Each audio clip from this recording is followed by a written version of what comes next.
dahil ako'y magaling magbalagtasan. Hindi, balagtasan sinabi ko. Balagtasan. Ang ikipagbalagtasan ang dalawang lalaki. Ang kalaban namin ay parehong babae. Dahil kami parehong babae, mas magaling sa mga lalaki. Kaya kayong dalawa ay umuwi na dahil walang mangyayari sa pagpunta nyo dito sa GMA. Ba't ka ba nag-rap? Mas bagay sa'yo mag-Dota. Dalawang babae, kayo, dalawa kayo. Pareho kayong mag-jowa. Dota pala, hindi ko alam yan, pero alam ko mag-report. Susan, kaya mo ba? Sumagot ka muna. Dapat yung sinabi mo, i-text mo bro.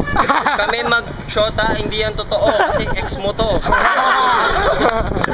Bakit nagiging personal ang inyong labanan? Ganun ata talaga ang awayan Hindi dito. dapat ganon dahil nagiging personal ang inyong sagutan. Dapat ito ay may pagka-professional ang ating laban, di ba? Sige, Yung mga professional. sinabi mo, parang pinagpalit mo na. Ex ko yan? Ba, ano ka, kabit ka niya?